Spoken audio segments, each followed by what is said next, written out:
Then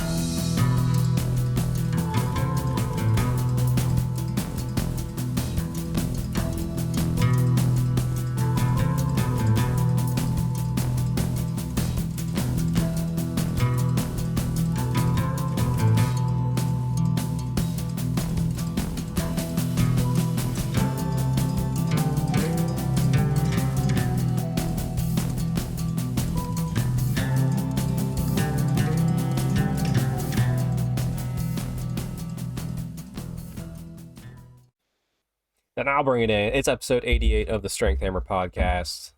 Whoop, whoop. Woo. It's so good. So hype. The best Strength and Warhammer podcast out there. We are number one because no one else is doing this shit. We are the most not thumbs down podcast for AOS on YouTube. Actually, I mean, the thing about being small, we don't have a lot of thumbs down anyway. Occasionally we do. And I don't care. Like the first That's why I said we just have the least. Yes. We have the least number of thumb downs. Yes, the first thumb down hurts, and after that, it's just funny. It's like, I made it. People are unhappy with my opinion. I must have a podcast.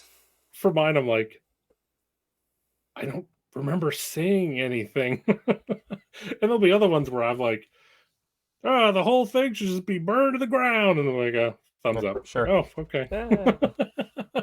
Well, hey, whether you're thumbs downing or thumbs upping, just remember, Epstein didn't kill himself. Anyway. It's been a while since I've heard that. It's been a while since I've heard that, so you got to put that out in the universe over and over again. Like it's my turn now to put it out there a few times. Someone else pick it up later. Anyway, I know probably some people were out there were expecting what I promised last episode, which was we'd be doing an old world show, and we'd have like a little intro with Alex doing some fitness talk, get that new format going. As you can tell, it's not Alex. This is the one and only Big M from Big M's Power Hour. Mm-hmm. And I could pretend to be Alex. You could. Of course, he doesn't have a typical Russian accent, so it'd be much harder. No, you just. Well, actually, right now, no. You know what? I'm not. It's a joke. It's fine. It's not even. It wasn't even a Russian joke. It was a personal joke. That's why I was like, no, it's personal. Leave it alone. I'll make fun of him to his face with that, not online. But anyway, so with obviously it's not going to be an old world show as we promised. We'll do that next week. Next week we're going to do an old world show where we talk about old world packs we've seen, and there'll be a pack that I'll be writing, and with input from Big M and Neil, other people who have done TOs, and just like, here's my thoughts on a pack, and like maybe like how I would run it if I was going to run a GT right now. Legacy armies only. Mm-hmm. Start there. No, it's just elves and dwarves. That's it. That's all it is. Good pack. That's a good pack. Great pack. Solid pack. And the Ringers Tomb Kings, because I have that army too. But yes, so that'll be next week's topic. But I forgot about the Warhammer Adepticon reveals that happened literally last night. Just Adepticon. Just Adepticon. Or 2 nights ago by the time this will be out. Just Adepticon. Well, I mean, I haven't gone in years, so kind of, not that it's not big and fun, it's just one of those things where it's not always top of mind, because I'm always planning for our own event that we're doing instead of Adepticon, which we'll be going to this weekend for, various amounts of days. Yeah. These aren't Adepticon reveals, they're Adeptawont reveals. Yes. Adeptawont. But, yeah, we're going to talk about the reveals, and that's going to be fun. And we're going to have it, and there is some old world chat in here. But yeah, before we do that, though, Matt, we have our little gaming event coming up this weekend. Some Ohio crew, some PA crew, all getting together at the local club out my way. And it's going to be old world focused. Yeah, I mean, it's a gaming weekend. It's not a tournament. We're just going to play some games, watch some stuff, hang out, list, hobby. I'm going to bring some stuff to hobby because I'll be there all 3 days. I know you're going to be there for just like 1.5 to 2. But what are you bringing out? What we got going on this weekend with our gaming groups? Well, I got plenty to do. So first off, first thing, Friday for the Hex campaign, Brad and I have a game, so I'll be bringing Soulblight for that. Just in case, since a little bit of spoilers here, that I'll also be bringing my full 2,000 points of dwarfs for Old World. Mm-hmm. However, with where they've been on the meta, I might need something to pick my spirits up. So I'm also bringing Suns for AOS if I need a little booster shot there. There you go. Okay, I like it. Um, yeah, I'm bringing my high elves, which we'll talk about hobby time because we both have done some hobby real quick. But like I said, we're glossing over the fitness. Also, last episode was all fitness, so give you guys a little bit of a break. Um, I didn't think I was going to, but I'm gonna pack up some Daughters of Cain and just play. Like, and it's gonna be my standard witch elf BS crap. I don't know how good it's gonna be, but I just want to run some Kraith, have some fun. I was hoping to have Crethusa in my hands at this point, but it hasn't shipped out yet. So No, you got another 4 weeks before that ships out. I hope not. I want it for April, for the GT out in Pittsburgh. But yeah, I'll just. I mean, it's a 50 mil. No, I'm not. I'm not. I was like, I could just run it. No, I don't want to do that. But yeah, so I'm gonna bring some Dodgers Canes. It'll be fun. But yeah, let's talk some hobby because you and I, we've been hobbying. Yeah. We've been hobbying a lot. So Yep. please tell us what's been on your plate, what you're doing, and your accomplishments. Well, just getting, like I said, getting the dwarfs up to speed. You know, in fantasy, Rangers were okay. Now they're fantastic. Yes. So Neil had printed up, and again, guys, I know this never works, but we're going to do it anyways. Neil had printed up a bunch of Rangers for me. It worked. I can see it clearly. I hope you can too at home. That's great. So we have a bunch of those. I have more than I need. So we did that. I did a bunch of test games on Warhol with cannons. Didn't like cannons. I wasn't really doing very well with them. Kept rolling the one to wound. Yep. So instead, I painted up a second organ gun. Nice. Yeah, you found that sweet spot. That was focused too. Yeah. And then, of course, the backbone of any list. The gyrocopter, not in focus. And well, that one's fun. You know what it looks. You know what a gyrocopter looks like. And then, of course, Mr. will only be at one event. Well, I maybe two, but yeah. Ooh, Rune focus. King Nice. on Rune King, Rune King on Shield Bearers. Yep. We'll get into that. But yeah, and then like I said, so as of right now, I just need to finish up some base rims, and we're good to go. That is fantastic. My hobby. I think I mentioned it last week. I can't recall if I did within the show with Alex there when we talked about the Arnold, but there was an event called Terathi last year. There's a game called Fours that's played at that event, and 2 years ago, due to a cheeky dice roll of a 3, I got an entire Tomb King's army bought, built, and painted for me. That was wonderful. So, going to this year, I'm like, all right, I'm feeling good. Walk up to our good friend Dave, who is so slow at painting stuff.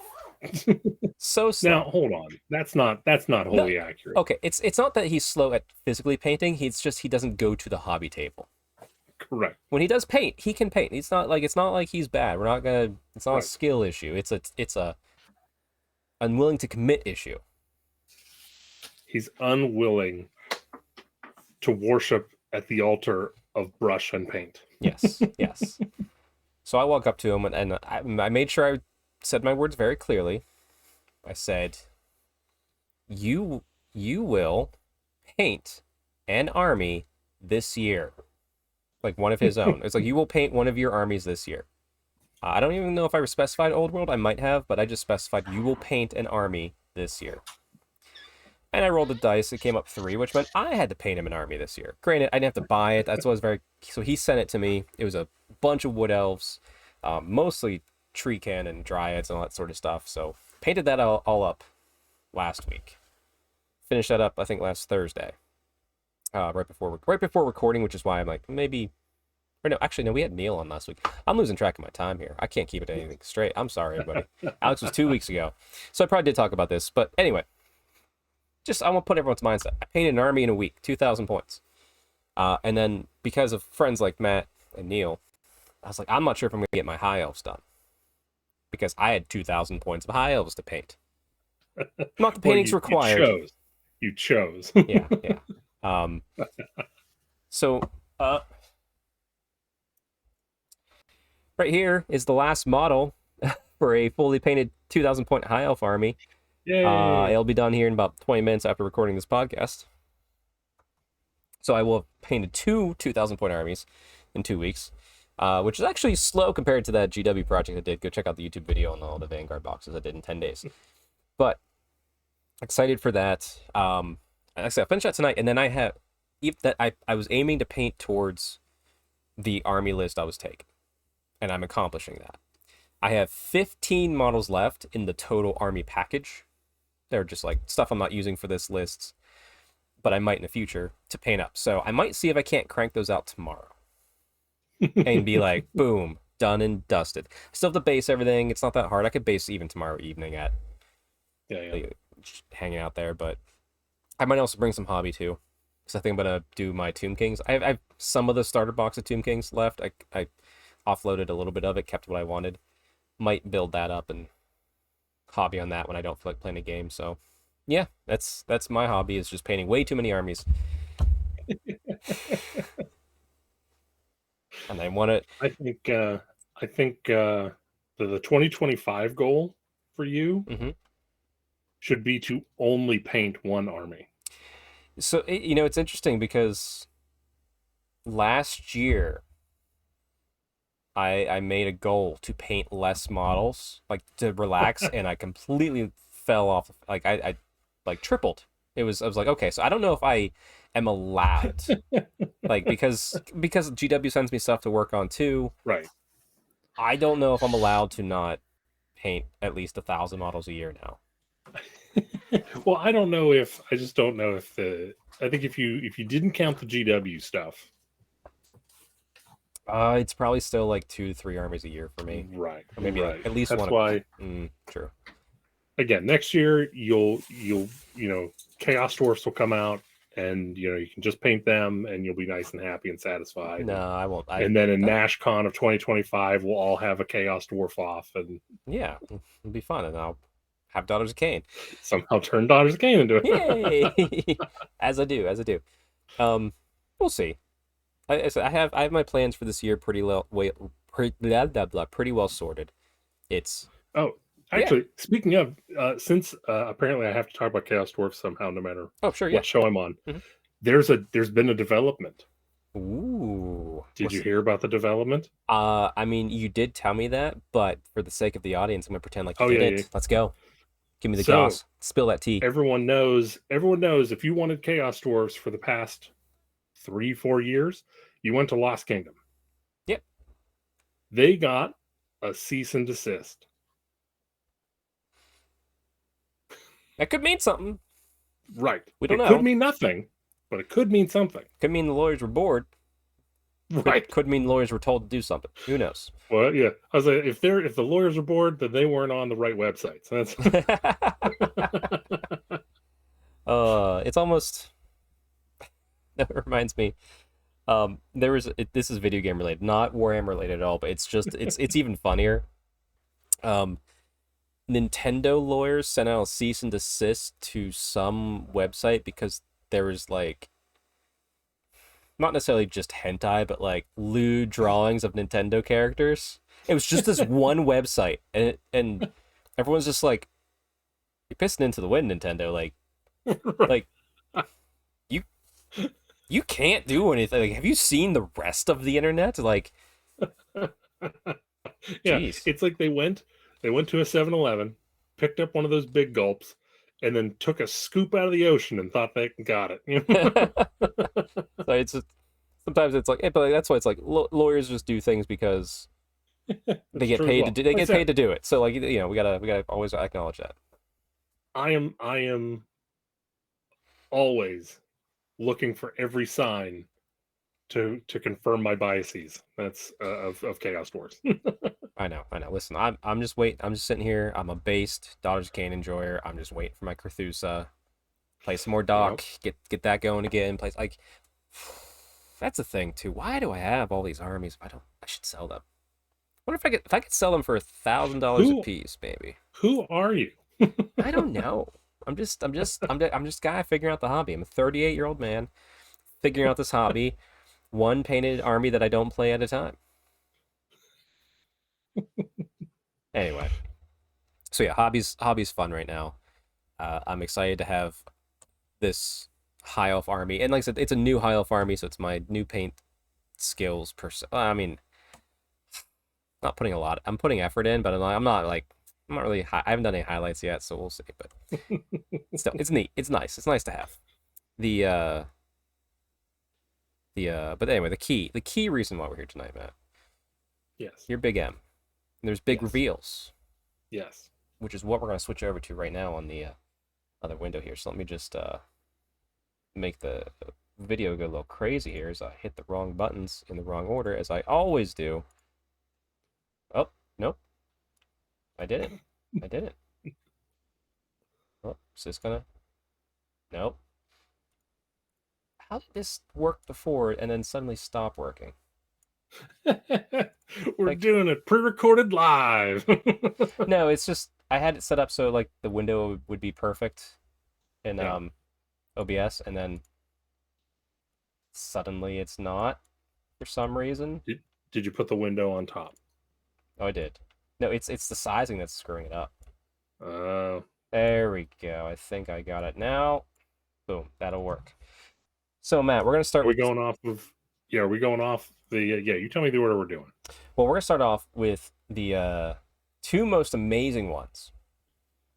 We're starting at the top. Okay. And now I know if you would have blinked, you would have missed it. All right. Warhammer: The Horus Heresy and Necromunda, where they showed us a 3-second video of nothing. The most useless. Like, why'd you even put this on the marquee? Like, I'm not saying that the reveals aren't going to be great, but this is not a reveal. This is a teaser. You announced nothing. And even actually, hold on real quick. Let's take one step back. Okay. So you were watching the reveals, right? Yeah, I watched the reveals live. What did you think of the new format? As someone who's watching it at home, it's fine. I don't mind them trying different things. It didn't bother me because it was pretty well paced, which is a little bit different, because if you're having people do it live at 4 a.m. UK time for these guys presenting, I don't blame them for being tired and maybe trailing off in thought, or like that's going to happen, and that's not an issue. The pre-recorded thing was nice because they were all energetic, they're awake, and they got time to kind of rehearse stuff. And if something like didn't work, they just got it out there to get. So I didn't hate it. Liked it better too. Right. I kind of liked it better too. And like I said, like you said, one of my things that I didn't like about the past reveals was like, oh, we showed you a 9-member skink Blood Bowl team, and they're not ready to talk about the next thing yet, so they have to figure out a way to talk about them for 10 minutes. Yeah, it's not the most exciting content out there. What I will say though, the thing is, I think the Adepticon people saw the same video, more or less, which is a little. That's disappointing. No. Like no. Right. You need to switch that up. But the thing that live at event, pre-recorded at the show or on Twitch is fine. Yes. The one thing that I will say is very interesting is I still didn't feel like I got the full reveal until I saw the articles come out. Yeah, agreed. Because there's so many pictures, and like we're gonna get to it on the dwarf stuff. Like I said, this isn't a complaint. It's just like they's like, oh yeah, an Unger Mindfist is there. I think we saw his model. I'm like, he's the king of. Well, they did in like a second, but they didn't really call. I'm like, why don't you put him on screen when you're talking about the king of the Slayer dwarves? Oh my gosh. Oh man, look at all the dwarf stuff. Oh man, did you see that king model? That was awesome. Yeah. But anyway, what we're gonna do first is Warhammer Horus Heresy. They showed us a planet, and at first I was like, oh, it's like some Forge World thing, whatever. They're like, it's Mars. I'm like, that's not a red planet, guys. That's a brown planet. And then that was it. That's all we saw, and it ended. And same thing for Necromunda. They showed us a silhouette, which is a little bit better, of 4 models. Maybe 5. Maybe. I think they're both. The one on the right's a little very blurred out for some reason. See, here's the thing: is like, unless you are older than us and played Necromunda when it first came out, you don't even know what these things are. Like, you're not teasing anything. Yeah. Like, it's not like you're teasing new Stormcast models or you're teasing new like this or that. No, you're just gonna make some weird shit up about these guys that have like, oh, this is the new Spring Gang, and they just have gears and springs in their brains, and other than that, they're normal. Like, Yeah, no, it's the closest I've gotten to Necromunda is I bought the starter set when it was re-released for the Escher gang. I gave Alex the Goliath gang, which who knows what happened to that then. But I painted it up, and then the person who's going to run a campaign to teach us just stopped coming to the club for whatever reason. So that's as close as I've gotten to Necromunda. So yeah, I have more desire to have. Well, so here was the issue: is I was waiting to jump into Necromunda whenever they released oh, there goes the name. The Judge Dredd guys. See, yeah, wow. Yep, I love them to death, and I talk about them all the time. You do. Name's gone. And then what they ended up doing was they ended up introducing their lackeys into the game. I think they're called like the Paladors or something along those lines. Yeah, and I was like, yeah, it's not the same. It doesn't scratch the same itch. The RBTs. Yeah, the RBTs. Yes. Now again, I was also tempted whenever Custodes won a GT with a detachment of Arbites, and I was very tempted to do that. Sure. Oh, absolutely. Anyway, I don't want. Well, these were not reveals. These were not anything other than these could have been article. Like it's the legitimate. Like this could have been an email. Yeah. Yes. Anyway, so we'll move on because like that's really my gripes. I enjoyed the rest of this greatly. And we're going to a loading screen, even though I preloaded all of these. Apparently, it doesn't want to do that. All right, so first up, we're going to talk about Chaos Space Marines because I'm not. This wasn't really super exciting to me, but it's cool to see. Like Space Marines are cool. Yeah, it's a nice little Chaos Lord there. We got. I'm assuming it's a multi-part kit, so he probably has different head options, weapon options, major stuff. But it's a standard power pose. I like it. Oh yeah, they do. See, this is what I mean. Like I didn't look at this article yet because I don't play this army. But here's our tactical rock, so you know he's important. Yeah, but here's the weapon options just being shown off right there. You got a hammer, you got a mace, plasma pistol, axe. Ooh, oh, this is the captain and jump pack, which I think they're excited about. Get the smash captain going on in there. Yeah. But still, it's cool. Oh, yeah, you can do like the Dread Talons. Yeah, it's a cool kit. I'm not unhappy about it. And they also announced the Chaos Space Marine Codex, which, sure, why not? Yep. I wish they would put the demons in here, but whatever. Yeah, again, I want them to AOS it. I want them to AOS it. It works so beautifully in AOS. Well, I guess to be fair, Chaos Space Marines would be Chaos Warriors. They don't have the demons in the book per se, but I do wish they would do legions with demons.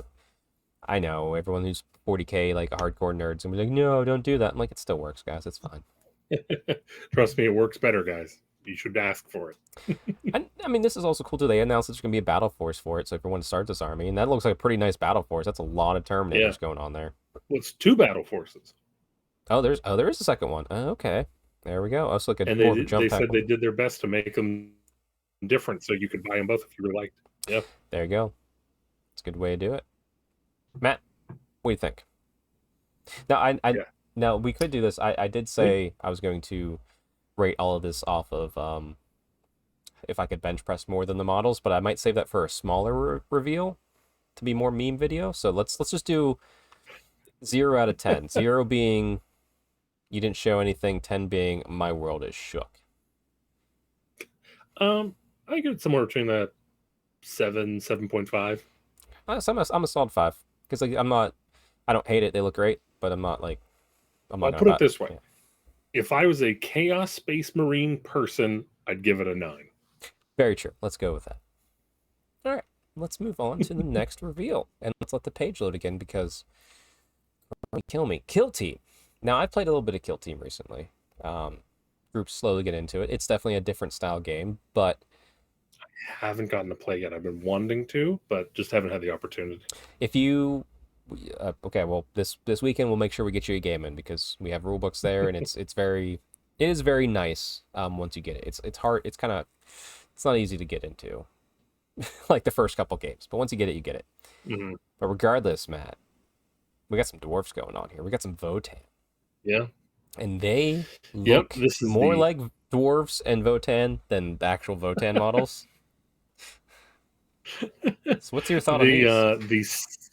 I mean, I'm excited to have a second Votan kill team already out the gate. Again, like Cole and I kind of talk about, it does seem like they are almost using kill team at this point to slow drip new models or new units into the codex. Could be. Yep. But I think these all look really cool. I think it's an awesome way to flesh out the lore, flesh out the units, because these are uh, the Hernkin, which is a offshoot of the guys on the bikes. Gotcha. Looks good. My favorite's the guy on screen right now. He's got the little visor, but he's just got a crossbow with a bullet in the chamber and just an axe. Not a power axe, just an axe. Yeah, this is a regular axe. I don't know, man. I like a lot of them. I like him. Oh yeah. I like, of course, I like the oh no. Again, it's gonna be a show where I forget names of everything, so you have Sure. to forgive me. The robot guy. Oh yeah, the something kin. I forget what they're called. They are kin though. Yeah, like Robokin. But of course, I can't pass up dude bro with a tactical shovel and stacked landmines. yeah, with especially with the beanie on. Yes. He's like he somehow found a transmission from Earth from the 1980s of some World War II film, and he's like, "That's my entire personality now, guys." You know what? I really like the French connection, so I'm gonna run with it. That's My favorite part about him. Now, granted, I'm sure you can maybe do some mix and mashing here and there, but he does not have a gun on him. I do not see, unless it's on his back, I don't see a shotgun on him, but I see a bunch of shotgun shells strapped to his chest. Yeah. Which Oh yeah. yeah. That's lunch. That's Yeah. lunch right there. Well, so it reminds me in Halo, I did the armor and I put the shotgun shells across the chest for the chest piece. I loved it. It looked so cool, and I never used the shotgun. They were my lucky shells, so I get them. I get them. But yeah. Other than that, then we have the Brood veterans for the Gene Stealer cults, Yeah. the ones that were in the Astra Militarum and apparently fought in wars. I don't know how these guys made it through all these wars. Two things come to mind for these like brood coven veterans, whatever they're called. One, these guys are very clearly mutated. How did they hide that for so long? Two, how did anyone in the Astra Militarum survive long enough to become a veteran? Like, did these guys like see like two street skirmishes and like, yeah, we're the toughest motherfuckers around now? Is that what this was? Yeah, sure. Okay, all right. Or I don't know. Yeah. Again, I know I've told the story on both channels plenty of times, but I still remember whenever Shadow War Armageddon came out, and I wanted to do Astra Militarum Kill Team Mm-hmm. or Warband or whatever the hell they were called, and the Gene Stealer cult box had more than the regular Astra Militarum set for the same price, because it came with the regular Astra Militarum and it came with a weapon option, and the only difference was is they had an upgrade sprue for Gene Stealer cults. Gotcha. So in my Gene Stealer warband, I put two of them with the Gene Stealer cult heads, Yeah. just to like oh, they're still going to be Astra Militarum, but like, oh look, the infestation is starting. Every time I played with them, my opponent was like, "Hey, why do you have Gene Stealer cults in there?" I'm like, I can spend 100 hours on a model and no one says a damn thing. I put one head with a visor on and some ridges on his forehead, and all of a sudden I was freaking out. Like, God damn it, guys. They just tune into it. Although I will say this, the kits, these look amazing. I do have like a Catachan like Crusade army 1,000 points, but I'm not really a big Astra Militarum and definitely not a Gene Stealer's person. But these kits look like they got a lot of detail. and I like it. Yeah. So Yep. I'll give the Votan 9 out of 10, and I give the Gene Stealers a 6 out of 10 because there's nothing wrong with them. It's yep, not my thing. yep, Votan. I'll give him 7 out of 10. Gene Stealers, like I said, 5 out of 10. The train that comes with this new set, 2 out of 10. What? What is it? Yeah, I'll give it a Well, give like, it a 3 just because it's a little boring, it's boring, but like also like especially compared to the other kits, the other terrain kits we're yeah. getting that were revealed. Well, I'm curious because if you look at the ones clearly painted to be they're generators, but why is there a door going into the generator? Like what? I mean, I don't get it. so you can have that dramatic moment of whenever it's reaching its breaking point, and someone has to go in and sacrifice themselves and burn their hands and turn the thing. That's true. That's true. All right. Okay. Anyway, next up, we are going on to once it loads, the Spear of the Everchosen, and the final Dawnbringers chapter. We got Abrexia, which I think all of us were hoping was Valkia, because you were in rumors about an unstoppable I'm pretty horned sure at this spear point, lady, and it's just like, oh yeah, new Valkia, let's go.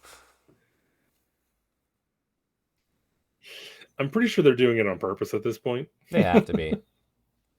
They have to be. But that said, Abrexia looks amazing. Yes, this is a absolute top tier model. Yeah, this is fantastic. Yeah, story's cool. She's the Everchosen of the Everchosen. She leads the Everchosen. Archeon doesn't fully trust her, so he gave her this spear that at a touch can just make you into a chaos spawn. And like even the wielder can corrupt you if you don't pay attention. She lost concentration for a split second. She grew awesome horns. Right, I guess you grew badass horns. Maybe you should, go back to that pond to drink every once in a while. Huh? Yeah, just see what else you get. Like horns aren't bad. I'd give it. I'd double dip. I'd give it a second one. Just see what happens. If you get wings, it's like, lady, why are you stopping? Yeah, man, keep going. Very cool. Like I said, that's a gorgeous kit. I wish I could paint lava like they paint on her shield. Wish I could paint black that way. I'm just not. It's not my skill set. But No. she'll have in the new book, the final Dawnbringers book, she'll be a army of renown. It looks like I'm guessing. I think it says here that she's coming in a box where it's her and 3 Vanguard, which it's gonna be a nightmare. is like probably 1,000 points of models right there. Which is cool. I like it. Like I don't really play my Slaves of Darkness, but that'd be a fun little project to pick up on the side, Nightmare. Absolute nightmare.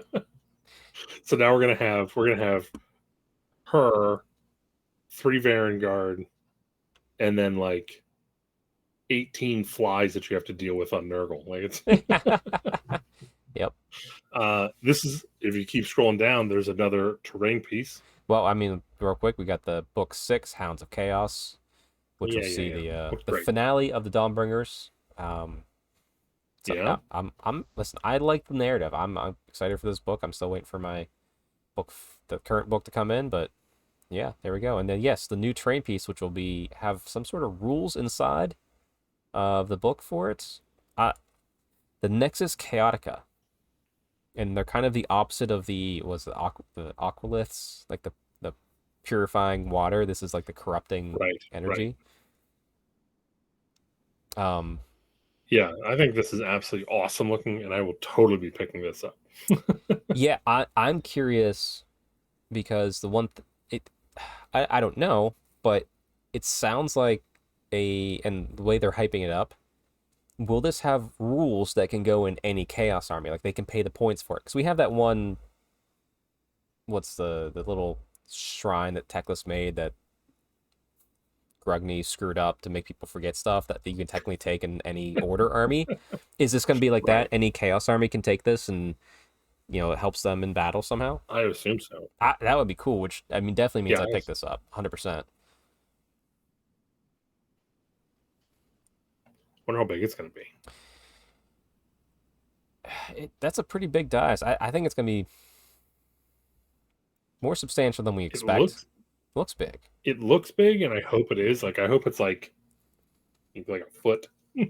I hope it's bigger than the Aussie Arc one. I want it to be a nightmare for TOs, including me. I want it to be a nightmare for me to figure out where to put it. Make it just so big that people just aren't going to bring it to tournaments. That's what I want. Yeah, I like it. Also, this is a fun little thing here at the bottom. Read that last sentence. Head back to the preview hub to discover all of today's Warhammer reveals from Adepticon Point 2. What's that hinting at? Or let's deep dive. Next hour and a half on what Adepticon Point 2 is. Probably something to do with Chaos Dwarfs. You're right. You know what? When you nail it, Matt. All right, we'll move on to the next reveal. And we're both excited for this one. The Dwarven Mountain Holds. I said hordes. Yeah. I'm thinking Chaos Dwarfs. You got it in my head. It's stuck there. Actually, real quick, just to free up some space, I'm going to close a few of these tabs up top here that I don't need. Give some RAM back to my computer, who's probably struggling because I have like 18 tabs open on Chrome. So, Matt, what do you think of this Dwarven Mountain Holds Battalion box we're getting? I think if you haven't already started your dwarf army, this is perfect. Because again, your main forces is going to be quarrelers probably, and dwarf warriors, and of course you need gyrocopters. So if you, I mean, honestly, this is probably, was that 20? It's going to be 32 dwarf warriors, 32 quarrelers, and then 2 gyrocopters. Yeah, I mean that's more dwarf warriors and dwarf quarrelers I have in my 2,000 point list. So yeah, this will cover you for your options for a 2,000 point dwarf army going forward. Like, this is what I've had when my 8th edition dwarf army. This was like one of the starter things I had, minus the gyrocopters at the beginning.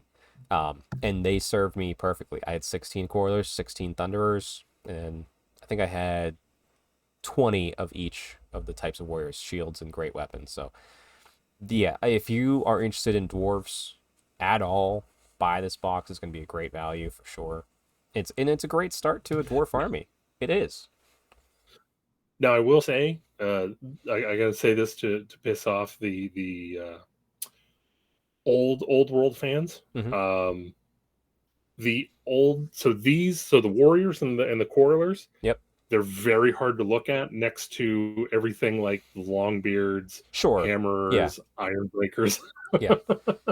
Well, so it's you either have the nostalgia for these or you don't.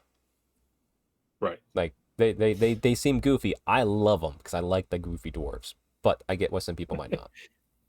Yeah. Again, like I said, what drew me to the dwarfs initially was complaining. The big, complaining and the little bit bigger kits and the little bit bulkier dwarves, whenever they kind of like go away from, because there's, in my mind, GW has two dwarves. They have the short, stumpy, goofy dwarves, and then they have the stout, badass, muscle-ridden dwarves. And I love the stout, badass, and I'm not a fan of the short, goofy, stumpy ones. Mm-hmm. But again, these are still good models even today. Oh, 100%. Like I said, and it's because I look at this too, and I'm like, I wonder if I could get some more core. I don't need this box at all, but like I look at it, and I'm like, damn, I want that box. You know what I mean? Like, it's that good of a box. And to be fair, too, dwarves, their kits come with so many extra bits. I'm sure if you want to finagle to have slightly more quarrelers, slightly more thunderers, there's gonna be extra bits you can pull off. You know, you could probably have one block of warriors make out of this kit and like make a ton of quarrelers, a ton of thunderers, and just be whatever you want. So I think there's a lot more versatility than what they're saying in that kit, because like those sprues had a lot of fun on them. Yeah. Not to mention too, like the banners look good. Like you can kit bash a hero out of here and no one's gonna bat an eye. Just put it on a rock. And they announced, as we'd expect. Well, they didn't announce it at the live. They announced it on this article. The Arcane Journal, Dwarven Mountain Holds, which makes sense. I'd say that battalion. They didn't show us there. They're just like, here's a couple dwarves. Right. So yeah, 48 pages, which is kind of where we're sitting with all of them. They're holding true to that 48 page, which means they got some sort of deal to not go over 48 pages. I guess with the printing. Full information on what the Dwarven Kingdoms were up to during this time period, 2 armies of infamy, a handful of extra units and magic items, and 2 special characters whom to remember from Warhammer Fantasy Battles. So 2 characters, and that sounds like 2 named characters to me. Right. There'll also be reference card packs, all the runes, plus useful rules, Anvil Doom, blah, blah, blah, blah, blah. So all the usual kit, cards, book, all the stuff we're going to buy this Saturday for the Orcs and Goblins, even though we don't have the army. But also, new art right there. Isn't that cool? Mm-hmm. Like, I like that a lot. It's fun seeing new fantasy art. I love the smirk on the hammerer's face on there. Oh yeah. He's like, go ahead, try it. Then the long beard there is like, what are you looking at? Huh? Yeah. What are you And the king's like, guys, we're just trying to take a family picture. Just smile, please. Can we just smile and go get dinner? That's Yes, exactly.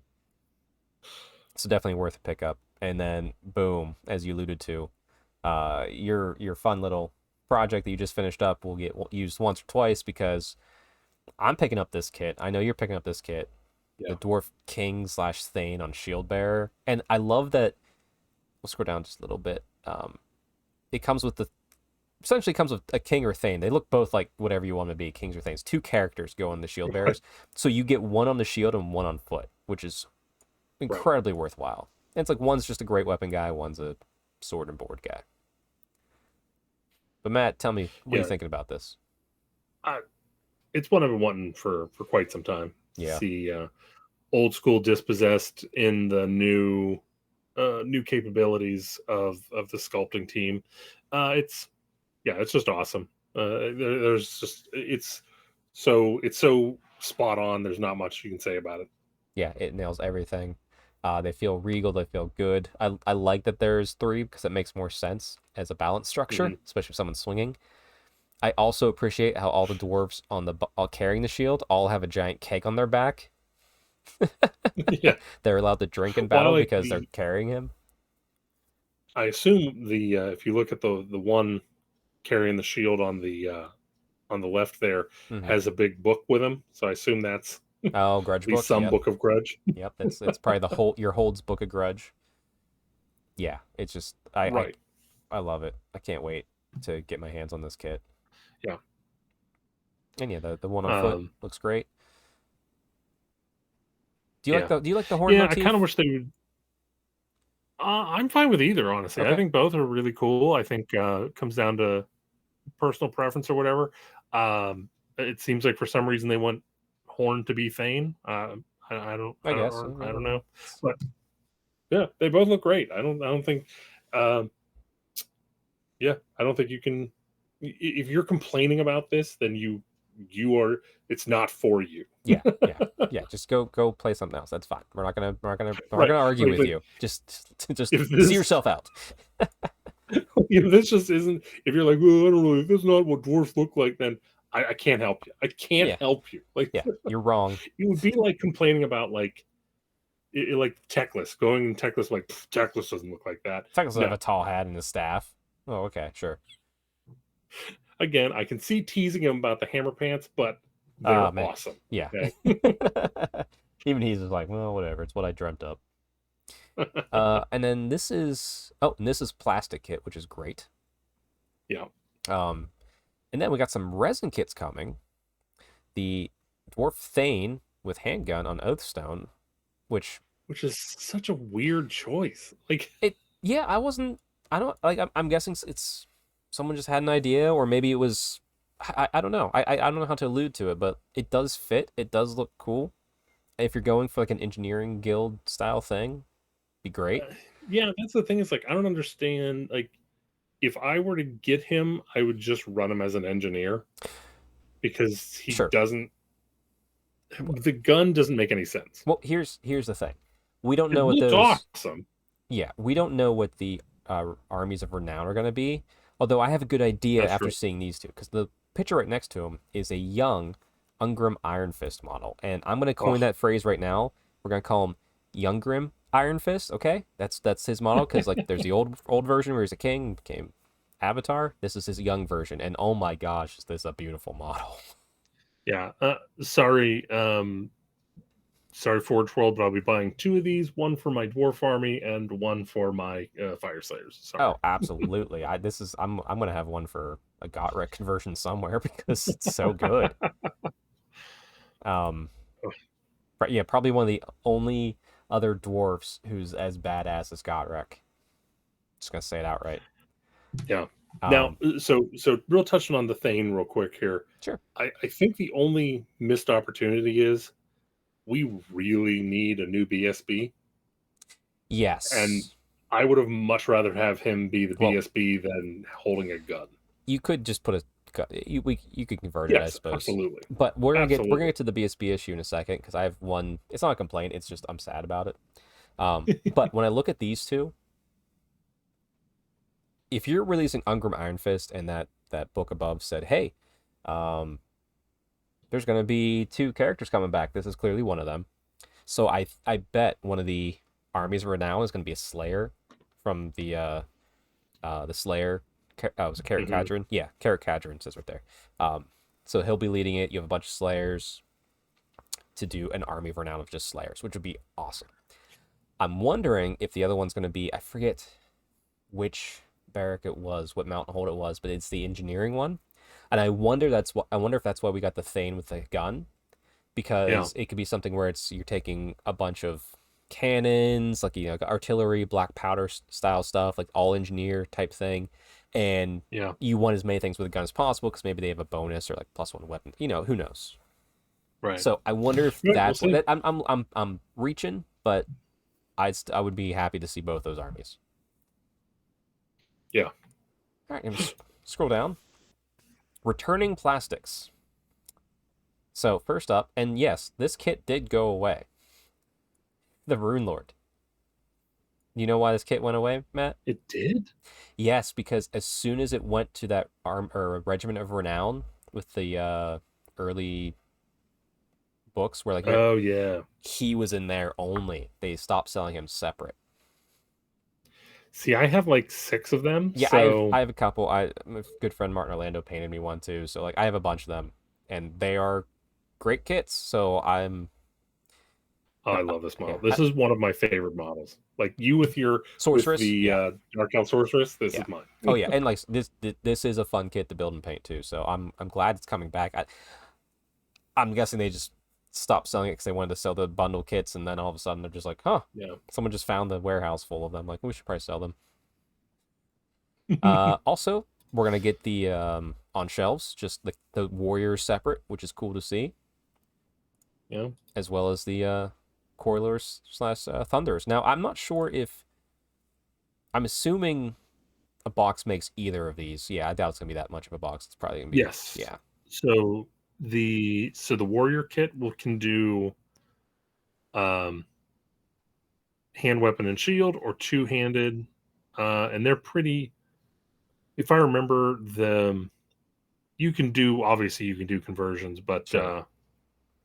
it's a little rough. And then the Thunderer and Coiler kit you can make is one kit. You can make Thunderers, Coilers, or Rangers. Yeah, it just changes up the arms. I mean, the Ranger's just a coiler with a shield. I mean, kind of, and they just skirmish. It's Which is why I have my STLs I'm looking over right now. right. I have my old Bugman's Rangers, and they're gonna forever live in my heart and joy. Um, I like how they go down there to say it's like also Iron Breakers and Hammerers are coming back too. I'm like, those never left. Right. I mean, Well, well, so they've been out of stock for. right, because they were. It's probably the same thing with that Rune Lord. They were with that box, the Renown. Which, if you can find that box, Yeah. anybody out there, if you're thinking about starting a dwarf army, go find the was it Thorix Grudge Bears, Thorith, so whatever it Mhm. is. That's a great And value then of course box. they don't show them, but in the description below they do confirm Miners. miners, king on O stone, so the old named king probably. Yeah, well, I don't know, Belagar Iron Hammer. Yeah, It could be yeah. him, but I don't. I could. I would assume, but I don't know because since he was a named character in eighth, I'm not sure if it's weird. I don't know. I don't know if they would. They might. Is there Well, I something hope else? There's another because plastic. I like the way that looks. Oh yeah, it's a great kit too. I'll be interested to see the Runesmith because to me, the Rune Lord is such an Well, amazing model. this is essentially a dual kit based upon the head you gave him. Made it the Rune Lord or Mm, Runesmith. okay, well, because I said they call out the Runesmith separately because there was an old Runesmith kit as well that was Mm, very unassuming. gotcha. Yeah, this kit was replaced both of that in eighth edition. It was just like head swap and then hand swaps to whatever you saw fit. Then you'd be like, this is the Rune Lord, this is the Runesmith. So let's see. Let's see. Regiments. We got Slayer of Legend, King on No Stone, Runesmith, Gyrocopter, Cannons, who also build organ guns. Okay. So now we get some Forge World resin kits that are returning. I not the biggest fan of these kits. They don't because it's just because the theme doesn't fit to me. Like, because you either have Hmm. the goofy dwarves, like the stout badass ones. These ones just seem a little bit too far odd. I like them. They fit in the world of fantasy Warhammer for me, but they don't seem to fit what I want out of my army as far as looks and aesthetics go. Right. Especially considering that the last thing that we had that was resin, the one where it's pointing, Mm-hmm.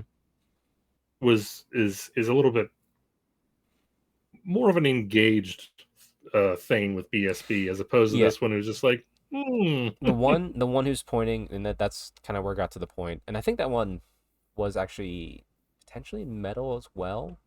But that's my favorite dwarf model that I don't own. I just love the way he's posed. I love his cocky attitude. I love the way the banner looks. And I was hoping that they would do a made to order for that. Yeah. And they clearly aren't, and it saddens my heart because that's my favorite. If I ever can find that model, I'll still pick it up. But yeah. Uh but anyway, that's fine. And it's still some people are gonna love it and it's cool. Like, there's your BSB. Go and grab it, or Kit Bash one, whatever you want. Um Right. but Metal Kit's returning. Classic sculpts. We got the Grudge Thrower, great. Bolt Thrower, great. Flame Cannon, great. Anvil of Doom, and a group of Master Yeah. Engineers to buff them. So this is great. I've had this kit and I love it because you can kill somebody with it. See, I had the resin one, and unfortunately, I got what you would expect, and it was so Miss. wobbly that I Yeah. couldn't actually build it. Oh yeah. Need that. This one would be hard on resin, but it's gonna return in metal, which is good. Um, I love it. Thor Grudge Bearer, essentially and craggy, but obviously, well, I guess they're around, but it could also just be a general guy as Yeah, well. yeah. So, which is what I think they're intending here.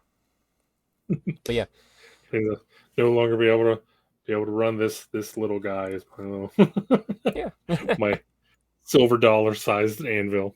Nope, nope. Throw that thing away. It's gone now. Even more dwarves, classic slayers, and I forgot about some of these slayers. So I have like the classic slayer there in the bottom right. Hmm. But the Doom Seekers, the ones with the axes on chains, I forgot about those completely. Yeah. And Hmm. I never was able to get any because they just weren't around whenever I was into dwarves, which was like eighth edition. I do remember hearing so many people complain about these axes snapping left and right. Oh yeah. So I'm sure that's going to be the case still, but they're amazing, and I kind of want to get a few of them, especially if they act like fanatics for a Slayer army of renown. That would be amazing. That's my wish. Yeah, we'll see. We will see. But see, also, the Goblin Hewer from Mad Mackeson's Goblin Hewer. Oh boy. Oh boy, I'm not sure if yeah, they're not showing a picture of the most glorious war machine the dwarves have ever created. I am buying that for sure. It wasn't in 8th edition, so I never really hunted it down. But Right. my goodness, like, I mean, that character was in Got Rick and Felix books too. He's crazy and it's wonderful. And he's like, took a Slayer oath, but he's like, nah, I'll get to it when I get to it. I'm building stuff. Yeah, definitely. Same thing with the Bugman's cart. Yes, I do Gonna want need that. I want the Bugman's cart. I have no idea what it does. And the Bugman's cart actually is a model I don't remember seeing ever. I've seen the the keg I remember pony, but seeing it, but like I said, it was gone by the time I was into it. yeah, I don't like it. It was new to me, so like I'll pick that up as well. And then there's the was it the dwarf Empire Command thing, which is cool. Mhm. Um, that's really old. Like that looks like Marauder miniatures, if I'm honest with you, with the way those look. Well, Uh I mean, it says here, lastly, there's made to order collection, which oh, continues through recent trek into the deepest mists of time with some iconic dwarfs, first released in the mid 1980s. okay. So on top of that, yeah. Let's see. 3 metal runesmiths, 4 metal dragon and demon slayers, 1 metal queen, which is Helga, which is great. I have that. It's a good model. Lord Saint and standard bearer in resin. Oh, I wonder. Maybe, maybe that'll be it. maybe they will give us that standard bearer. They just didn't decide to show it. We can't show Yeah, them we'll see. currently, probably because they're working about recasting them. Okay, it's fine. So a ton of dwarves. And I think this is getting An more. insane amount of dwarf.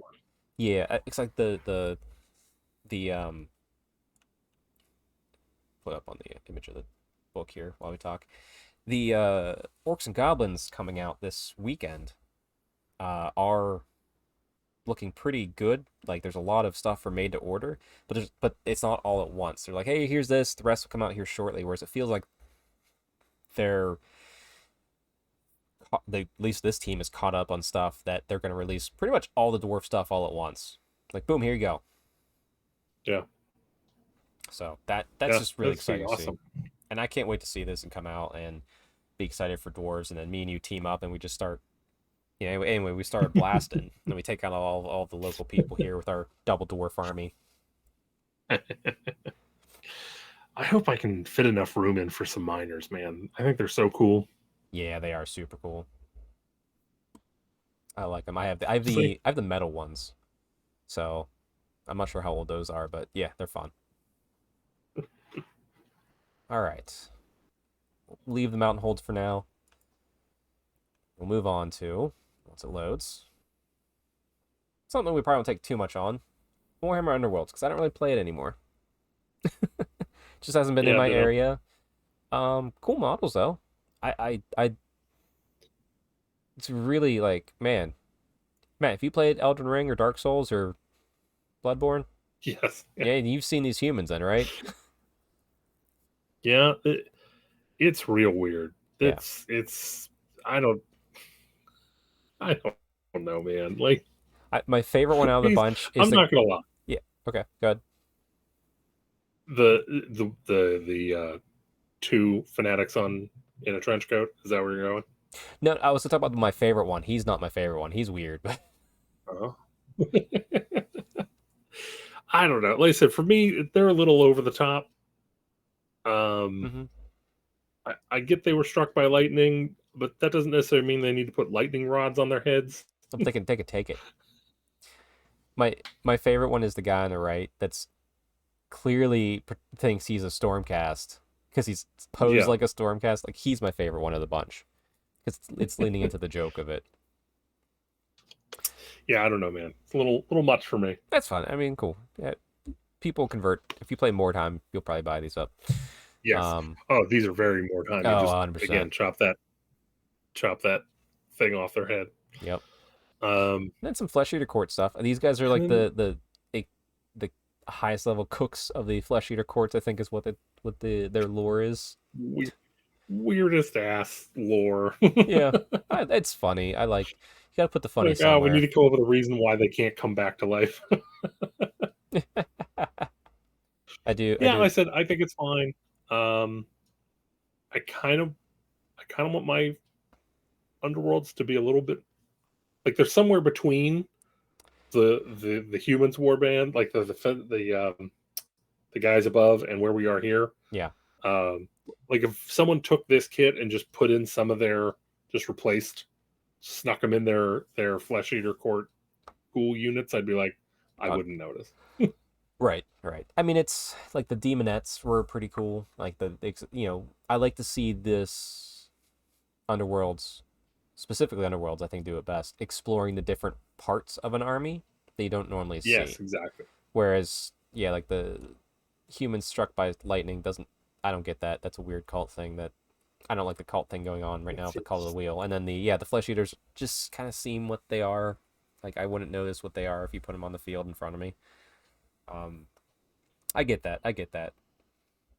But hey, and then the cards. Like I said, I don't play the game, so I can't really comment too much on yep. that. I have my warband. It sits over there in a box, and it's just the first Daughters of Cain one, and it just sits there with the army deck, and I'll play casually. But I'm not a tournament version with this.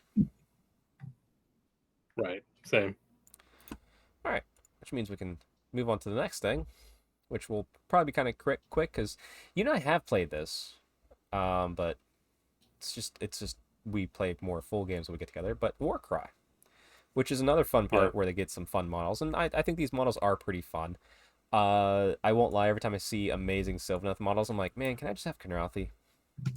Can you just stop Well, that stop was what teasing? I was a little bummed because that was the rumors. Was this was going to be a Karnathi warband? I mean, honestly the first Underworld's warband was more Kenrathi because at least they had horns. Um, Right. I do like them being corrupted. Like they're kind of sickly, but it's not sickly as like Nurgle. Like that would be boring. But like Mm-hmm. thorns, like plants that mushrooms, like things that shouldn't be running rampant on them are. I like that aspect a lot. Mm-hmm. Plus, there's the one with the Yeah, I don't bow. know. Like I said, I think my only problem is these are going to be you're going to be able to. So these are outcasts, right? Yes.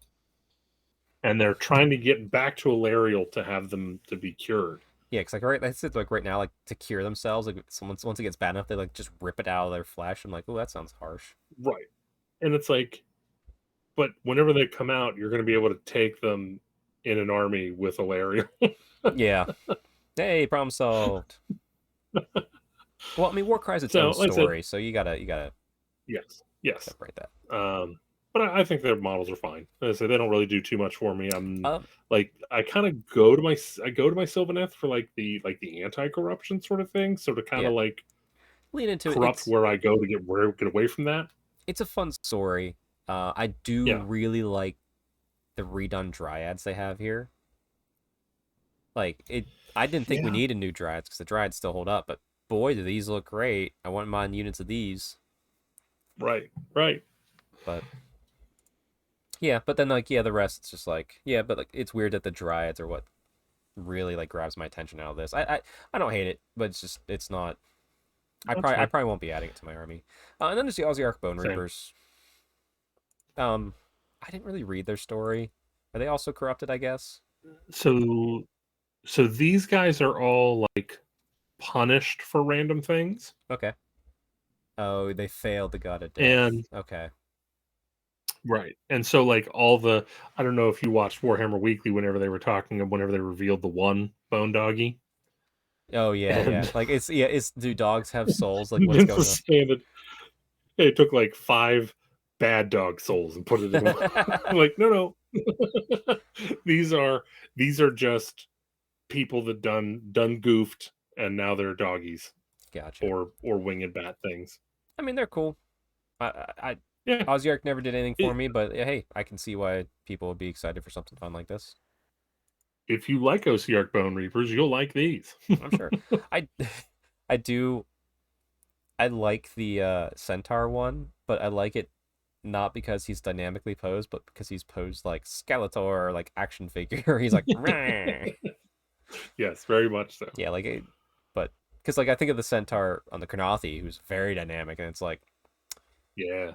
you need to step up your posing there, buddy. But anyway, it's fine. Then this weird tree thing that they need to chain down or it eats you. Um, I I get like it. is there? Do you put popcorn in this when you're watching Dune? Is that what this is? Yeah.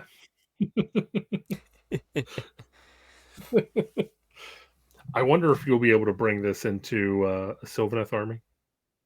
That would be interesting. Imagine like you can bring one, Hmm. you can bring your trees, or you can bring this as one of your tree selections.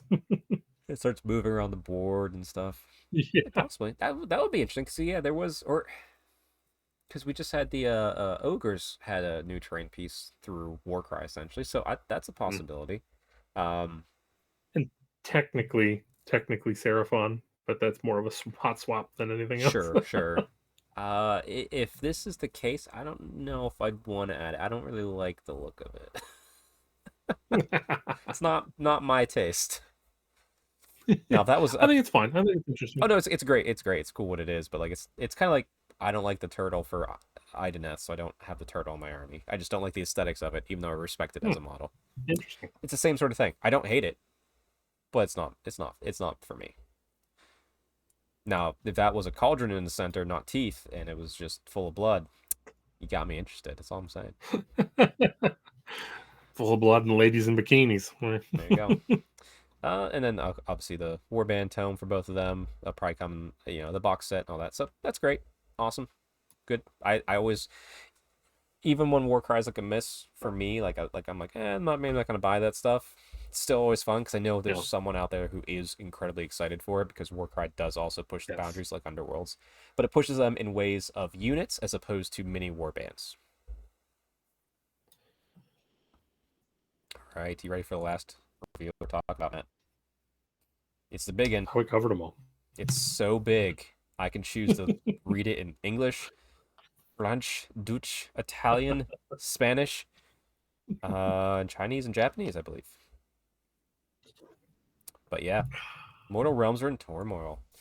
Dawnbreaker Crusades teeter on the precipice between survival and disaster. Oh, did you know Sigmar lied? What do you lie about? Okay, so we need to go back 9 years in the first couple books, all right? That the Stormcast are immortal and there's no issues. I remember them talking about that in Blacktown whenever they were like, I've been reforged and I feel perfectly fine. No problems here. Well, what I do like, and here's the thing: when I first saw like the cinematic, which I probably can't play for reasons of copyright issues I don't want to deal with, but go watch it. It's amazing. First of all, this cinematic trailer, super high quality. I think back to the one for the third edition, and it was kind of like late '90s 3D cartoon. Like it felt a little stiff. I'm not going to lie. This looked like I like the high third level. edition more.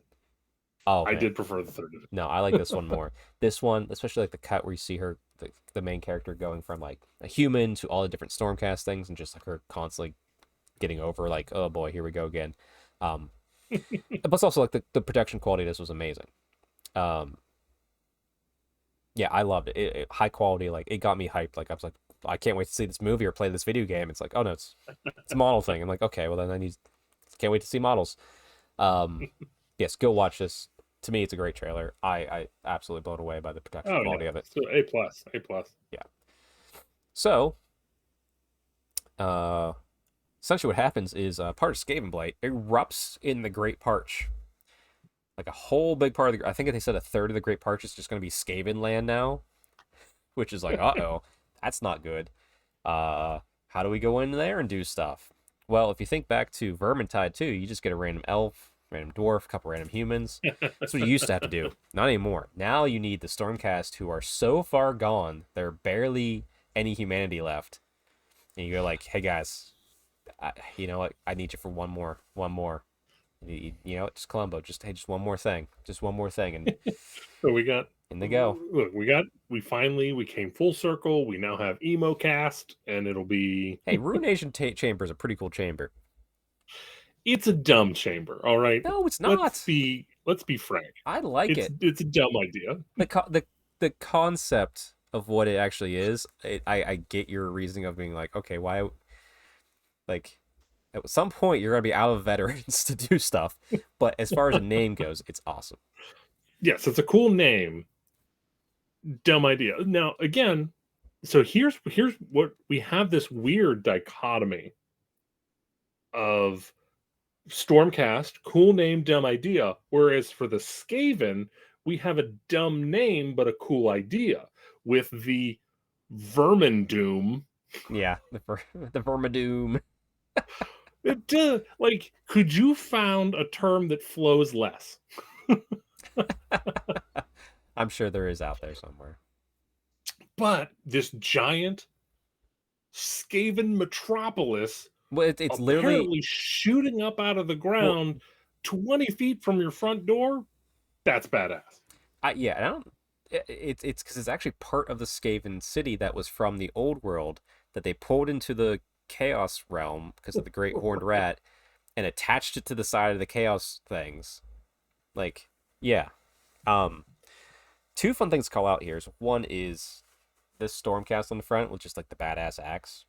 Now we've heard some rumors. I don't want to give any voice to those rumors yet because kind of outlandish. I'd rather just wait for the story to be revealed. But if what we think happens, it's gonna be pretty cool. But shoot, where was I going with that? Oh, the thing that caught me off guard is if you read, so we scroll down here a little bit. While this is happening, and like yeah, like this Skaven Blight's just erupting out of the ground next to your, I'm guessing Hammerhall. The Great Horned Rat actually managed to struck a deal with Archeon. Archeon always hated Skaven. He never gave him the time of day. The only time he gave him time of day is like whenever he was kind of like in a back foot and Skaven were like, hey, we'll go do like the worst thing possible that we'll all get killed. And he's like, cool, I'm solving both my problems. Go for it. I'm hoping that the story of the Great Horned Rat striking this deal for the Great Horned Rat to be recognized as the 5th member of the Chaos Pantheon is a full-blown story, because if it's just a throwaway vignette, that's not enough for me. After everything I know about Archeon, yeah. I'm hoping it's a lot, because like that's a huge shift. And this also, what's interesting about this, Skaven were always wholly Warhammer, and they were always very fantasy, more so than much else. Mm-hmm. If Sigmar has the 5th Pantheon god, that separates us from 40k in a vastly different viewpoint. Yeah, that's true. Like, vastly different. Like, you can no longer say that we're on the same timeline, they just play back and forth. Like, sure, maybe they've had those references in the past, but like, no, this is like its own thing, and those teams aren't talking anymore. Like, they don't need to. Right. Because, like, whew. And I said, I'm here for it. I'm 100% here for it. I just want to see that story. Just these awesome images from the cinematic. Like, yeah, the Skaven Blight. I'm wondering if it's going to be that close to the city on the map. You know what I mean? yeah, man. Right out front, right out your front door. That's the next door neighbors just parked that RV right there. Shitter's full. Let's go. Yeah, boy. Man. So I guess with the Great Horned Rat striking a deal to be the full 5th member, Skaven ain't going to have Nurgle keyword no more. No. So are we? Do you think we'll still have? I wonder if that changes the Plague Priest and stuff, because those are old kits, and obviously with some of the stuff in cinematic, that means they're going to be doing new different types of kits. It looks like so. Yeah, I wonder if those are. Well, gone. I mean, they. But there was the one leak. Out. There was the one leak of the new sprue, so I'm sure there's a bigger, more than just one. Yeah. Like I'm sure there's more than one sprue. I do have to say, like, I am absolutely shocked they didn't show at least the kits that were shown in the trailer, because those kits have been done for a year and a half at least. Yeah, I was surprised with that too, but I mean, to be fair, GW's marketing does grab us really well, so I would lean into trusting that they're going to reveal it in a cool way whenever they see fit to keep the hype up. Yeah, whatever it is. Because don't forget, we have to keep the hype up for 3 to 4 more months. Well, didn't have an issue 3rd edition or 2nd. No, but also we didn't have Battle Tactics in 2nd edition, so we were just enjoying 2nd edition. Sounds like we won't in 4th. Hopefully. They did confirm though, if you like, because we scroll down here, they start talking about the game in full, which watch the videos, all this sort of stuff. I think I saw Honest Wargamer did like an in-depth look at that chat to kind of like just glean what information they could. I mean, and take all of it with a grain of salt. It's a lot of pulling and thinking here. But they did confirm like there's been adjustments to the double turn essentially, so we still have that key component of what makes Sigmar there. Because I remember Neil last night, he was like, I can't, double turn's gone, guys. I don't see how they fit it in with all this. I'm like, you haven't seen anything of the rules. You saw 3 developers talk about rules, and they're going to be very clandestine about what they're saying. Again, like, one thing that, speaking of Honest Wargamer, one thing that he said that stuck with me, that I really agree with, especially after playing as much, fantasy we have and in the near future, old world. Mhm. Like whenever you're a melee focused game, if you don't have an alternating first turn or a potential of an alternating first turn, um, you basically know which way the game's going by turn 3. Right. And Because it's opposite, like, oh, you're going to opposite, swing first. Okay, this is how many people are going to die. I'll swing back. This is how many people are going to die. right. But it's offset by alternating activations for players, Exactly. which is great. I suppose, like, that's the problem we run into with like Fusiliers and the Luminath. It's always there. They create a shooting army. It's not a shooting game, and if you can double turn into the shooting army, it makes it awful. So like finding that balance is rough too. Um, Right. but hey, I'm glad the double turns there. I still Right. like it. It's a fun mechanic. Once you learn how to use it, you enjoy it. Uh, That's why we have the Double Turn Me Daddy shirt on the store. Link below. and also double turn me mommy. Um, yeah, whatever your kink is. Uh, but what they did say as well, just to kind of, this is a complete rewrite from the ground up. And by the way, I'm gonna say this. Uh, I got to do playtesting through third. I know nothing of fourth, so I get to speculate to my heart's content. Um, and if I ever don't, that means I start knowing stuff, and it's fine. It's fun being on this stage again. I had my fun times in 2.0 and 3.0 where I was playtesting. But under 3.0, when Matt Rose came on and kind of took over the head of that studio, I saw such great changes to the way playtesting was handled internally, externally. There's also the group that handles just the current meta, doesn't care about what's coming out. They just focus on current tournament results, balance stuff, and the battle scrolls. I and if you look at the percent, even though I'm not a fan of battle tactics, that's really it. I like the Sigmar. I just don't like battle tactics. Sure, that's whatever. Crucify me. Yeah. This is the most balanced Warhammer game we have ever seen by stats that we have, by the data that we can track in metrics, in controlled environments per se, which are tournaments. It's the most balanced we've seen. So seeing that Matt Rose is at the head of this with a huge sweeping change where they're rewriting every war scroll. All the books are going to be invalidated, but they're going to put out all the rules for free. It's Index Hammer, essentially, which is you're going to get out these cards, you're going to get your rules for free. There'll be codexes eventually. But knowing Matt Rose is in charge of it, I have such faith that this is going to be excellent. Yeah, we'll see. Listen, I'm a little nervous, but that's my Duarden. Right. Like I said, Duarden and core. I'm saying this as somebody who knows Matt, has worked with Matt as a playtester, external playtester to the playtest team, and then got to talk to him at events that he's been to. It's just one on one, just getting to, his thoughts and stuff. Very knowledgeable. Like I said, I have a ton of faith in his leadership of this. Granted, that says wait and see, but like I feel Yeah. good with his wheel on the helm of a big change like this for sure. And like he's got so many great people behind it. Ben Johnson, obviously Phil Kelly's there doing the lore. I think Sam Pearson probably worked on it, but like just the people who are also there that have been there for the whole time. I'm very excited.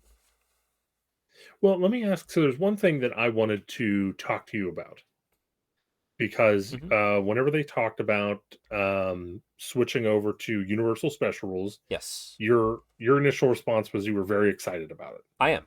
I like Universal Special Rules. They make things cleaner and easier, um, and they're upfront knowledge you need to learn, but you can learn it as you go to a point. Mm-hmm. But I think they help keep things simpler at the game. So if you have two people with the knowledge of the game, it's much more open of a game, it feels like. See, I'm still torn on it. I'm trying to I'm mulling that over in my head because, Old World just came out. Old World uses Universal They Special use a Rules. lot, yeah. So I kind of was in my head previous to this was, hey, Old World's going to be Universal Special Rules, and then AOS will remain. Each unit is individual and unique.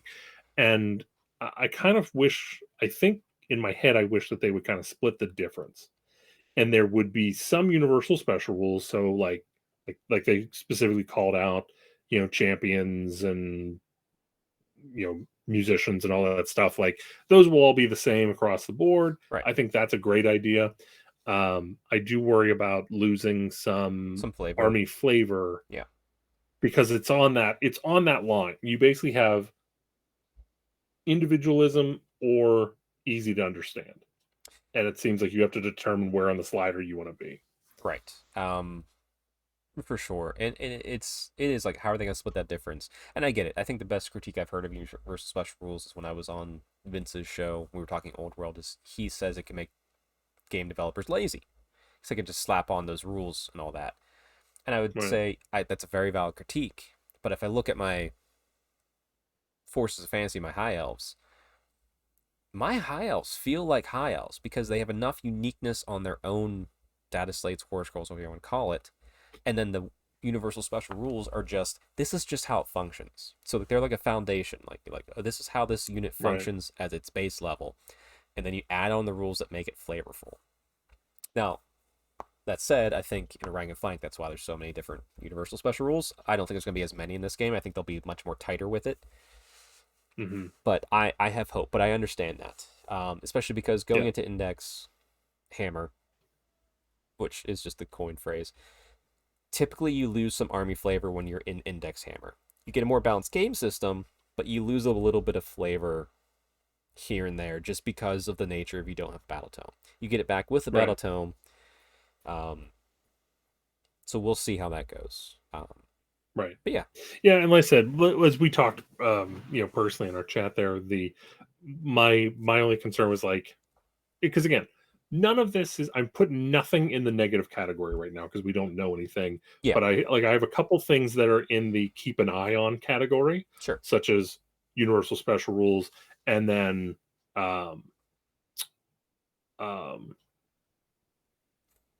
great. That just went out of my head. The unit range thing? The melee range? No, honestly, I really like the unit range thing. I believe so. Whenever I first heard what they were talking about, was just being, hey, if you're within 3 inches, you're in 3 inches. Go about your day. I think that's much easier. I think it does limit. You do limit yourself a little bit because now you have. Because I always felt, again, most people didn't feel this way, but I did. Where if it's a defensive unit, it should have a shorter range. If it's an offensive unit, it should have a longer range. Yeah. So, like looking at Blight Kings, they have 5 wounds apiece and a half decent save. It makes sense for them to not really do a lot of offense, but you just sit there and just. I said, don't forget, and you're doing the mistake of you're looking at like, oh, this is what it is now, but it's all being rewritten, so they can essentially affect that feeling through. Okay, well, they're just going to hit less. Or they'll have less attacks. Right. So they'll still be able to have that feel in there. Yeah, definitely. Like I said, I think at the end of the day, that's fine. It's definitely something that I'm looking forward to. I actually have the 3-inch range in my pro category in my brain so far. Yeah. But like I said, if you look at this, going back to what I was talking about, like how I think they've already kind of shown a little bit of like battle tactics being gone. If you look at the what does this mean for my army section, right, below the image it says, as a result, each faction in the new edition will receive a free downloadable faction pack at launch. Each pack will contain all of the rules needed to play, battle traits, sub-factions, enhancements, spell lores, and war scrolls.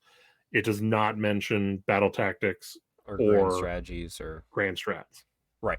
Doesn't mean that those won't be there, but if they are, maybe they're added on because they also mentioned modularity a lot in the article as well as the interview, which means I think that they understand the power that they have with the battle packs, even though they weren't using them to their fullest potential, I think, in 3.0, but they understand it. So you could have a battle pack where it's like, here's the 5 grand strategies in this battle pack.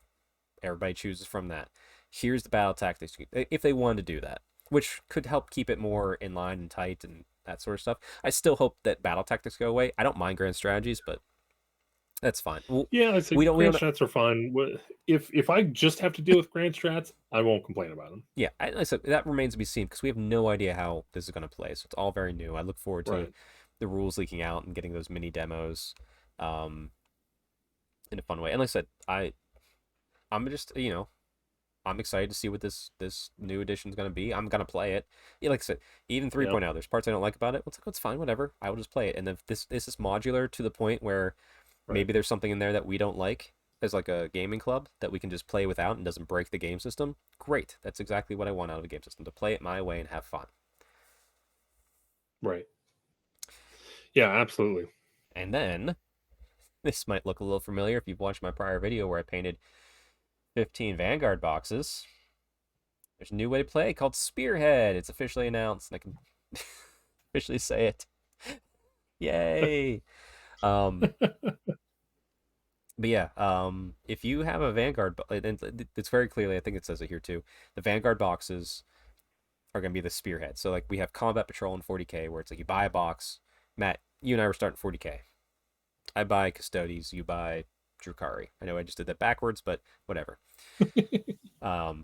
There is a streamlined, simple base way to play with those two boxes that's balanced and fun, which is good because it helps get new people into a game system. And when people come in and they can learn a little bit, they're like, during 3.0, we lost that jumping onboarding point for players, and Yes, it was a definitely. nightmare to get new people playing because it was so hard to teach this game. Right. Now we have it back, Spearhead, where hey, you want to start playing with us? Cool. See that box? See those boxes over there? Find the one you think is cool. Awesome. And these rules are going to be free. Um, and then if you have an army, chances are you have this Vanguard box within that army naturally. So Yeah, you'll always be I'm able. looking through here and I'm like, yep, I can do that. Yep, I can do Yep, that. exactly. Every army I have here, I can pretty much do the actually, yeah, I can. I can do it with all of them. Because also the thing is too, like a lot of these kits in here are dual kits. So like let's take the Sylvaneth one at the top. Well, that kit can be a Tree Lord Ancient, a Tree Lord, or Spirit of Do-Through. You make spites, you can make Tree Rev. Like that whole kit can be 2 to 3 different things each kit. I'm assuming, I don't know this for sure, but I'm assuming the rules will allow for that. And it's like, here's the different options. And it's going to be balanced either way. Yeah, I think they did say that like weapon options, like if something can take spears or swords or whatever, it allows for that change. Yeah, But let's say I think honestly, you probably picked out the most extreme example it of is. It what you is. do with That's, your tree lord. yeah. But if you build a Spirit of Durthu and it's only supposed to be a tree lord, and your buddy won't let you run him because you built him as a Durthu, get a new friend. Yeah, All oh, right, yeah, sure. just Yeah. Use the rules you have, but you can build the kit you want because that way you're ready for the full game when it comes out. Yeah. get a new friend. There's plenty more people out there. Yeah. You don't need that. You don't need any life. But yeah, I'm excited for this because it's an easy way. I wish these boxes weren't $100 or more like they are now. Like I missed the $85 start collecting. Yeah, yeah. But if there's a core rule set specifically built and maintained around these boxes to make it easier, that helps that price a little bit better because it's getting someone into the game. Because most start collecting, you weren't buying it to get into the game; you were buying it for a deal. And to be fair, most of start collecting Well, weren't, considering weren't that really making a good army anyway. They were just random crap. well, I mean, considering that for all of second edition, the only way to get a Carnosaur was through the start collecting box. Well, that's because they were $85 outside the box and then inside the box. So like they're just like screw it. Same thing with the Magmadroth. So Oh yeah. if you wanted 2 smiters on foot, you had to buy 2 start collecting box sets. Still, it was a good deal. But um, I'm excited. Like, and apparently the games between these can run within like 45 minutes once you get good at it. They said. Yeah, yeah. And I'll be honest, I wouldn't mind if like okay, 1,000 point Age of Sigmar 1 day of tournaments. Just throw those in the sun. Just do this. Just do spearhead tournaments Just instead. do Spearhead tournament for a 1 day. Because if it's 45 minutes per, you could do a 5 game event with Spearhead. Yeah. Hour per round. Or 40, I want to say 45 per round. Like, why not? Or just do a 3 day. Like, you don't need to do 1,000. 1,000 point Sigmar, usually you don't make a fun list. Either you're way too broken or you're way too not broken. And it's blah. I was just saying, like, well, I've been having fun with our hex map with the 1,000 point of Soulblight. That's Well, 1,000 point of City of Sigmar, I don't like. It's not fun. That's why you just need a 400-point Regiment of Renown. That's what you need. Yeah, exactly. Well, I mean, my Path to Glory for my Catachan has a Baneblade in it because I just want to get to 1,000 points. So if I could do that, yeah. Can I bring? A Catachan and a Baneblade. Well, I mean, I run. Can I just ally in Alariel? All right. Anyway, so what's next? All right, this summer will be exciting for Warhammer Age of Sigmar fans. Ample opportunity for players to discover this incredible universe and game. Tune in the coming months to learn about the changes coming to Warhammer Sigmar and see all the miniatures. Lots of new miniatures. Great. And choose your legions, which both just lead you to sign up for the articles or the newsletters, which is fine. Go do that. Yeah, let me just close this out. Bring us back in here. Somehow we got adjusted poorly. How that happened. Ooh. Oh, too much, Matt. Backing off. I'll get it one day. All right, anyway, we're back. It's just us again. So yeah, that was Adepticon 2024 reveals. Our review, our reaction. I'm a fan. Good reveal show. 8 out of 10. Yeah. Yeah, I get about the same. Yeah. 8. Or if you want to go with my joke, 2 out of 10. No Daughters of Cain driven narrative. I don't care. You know, okay. Yeah. You know why I 1 went out of back 10, on no Grugny. You know why I went back on the no Daughters of Cain driven narrative, so 2 out of 10? Because no matter what happens, I will make it about Daughters of Cain. Yeah. So it doesn't matter. It's all it's boom, 10 out of 10 in my mind. 4th edition, amazing. Chuck Moore. So are you full on board with Blind Lady? So it's interesting because hold up. Let me rephrase my question. Yeah. Like where does Teyrathi's loyalties lie? So, and I don't expect everybody to have gone back and read this. Originally, Teyrathi was an opposition to Morathi. Right. But she was doing it within the army. It wasn't like a strange subcult because she was not powerful enough to... and even still, she's not powerful enough to fight a god. So, right. Teyrathi, she didn't know what was going on. But she's like, Morathi's doing something to keep Cain from coming back in full. Somehow, some way. She's like, she's lying. But she didn't know how. It wasn't like she knew and clairvoyant, like, oh, she has the heart and that stuff, blah, blah, blah. She didn't know that. She's just like, somehow Morathi's... the old cop gut instinct. Yeah, exactly. So, the way my stories always went, if you go back and read them, Teyrathi was always a minor opposition to Morathi. Because conflict is more interesting in stories like this. Right. But Morathi knew this, but it's a political game for Dark Elves and Daughters of Cain, essentially. Always. It's just, that's their nature. They're always politically minded. So Teyrathi was growing herself and her cult, and always being useful enough that Morathi wouldn't do anything about it. Because, Morathi knew, Teyrathi, like, they both knew, but, like, there's nothing Teyrathi could do ever about it, other than just know. And, right. And that still somehow kept Teyrathi on Morathi's leash. So that's kind of how I played it. So, like, there was always, like, that, maybe, like, almost, nope, you're not grasping it. And then eventually, when Morathi became a god, Teyrathi did bow down to her and be like, yeah, it looks like you probably the reincarnation of Cain. So going along with it, and then the story shifted away from that opposition mindset to Teyrathi's story in full of spreading Cain's name, with occasional glimpses here and there where it's like, hey, something's up, because I had the Lanissa character from my Soulbound campaign, which you can go check out, it's online, with Mr. Mephisto's channel, who sided with she sided with Anvilgard and left the Terathian cult. Well, she's back in the Terathi's cult, which means all of the Anvilgard survivors that were tied to Lanissa, which was my old city's army, are now tied into that. So it's like a growing force, a growing faction within my Terathian cult of, like, mixed allies. Mm-hmm. And there's still, like, that hint of, like, she knows something's not exactly right, but she's also like, I can't do anything to a god right now. So, well, yeah, that's why I was thinking, like, it'd be interesting. Like, you have a new chess piece after thousands of years. It is, and I'm curious to see how I'm going to play into it, because here's the thing: Teyrathi is a Cain worshiper. she's not going to stop worshiping Cain. She just might start more realizing that Marathi's not Cain in full and just stole the power essentially, or has her own power and doesn't really need Cain's power anymore. Because Tarathi's not going to just follow Moray Haig. She's not going to be like, well, screw this. Right. But enemy of my enemy is my friend. So, and to be fair, the way the Pariahs of the Crone Seer plays is exactly how I love to play my daughter's Cain. Priest heavy, cauldrons, and lots of witch elves and sisters of slaughter. That's how. So I'm going to be playing that army because I like it.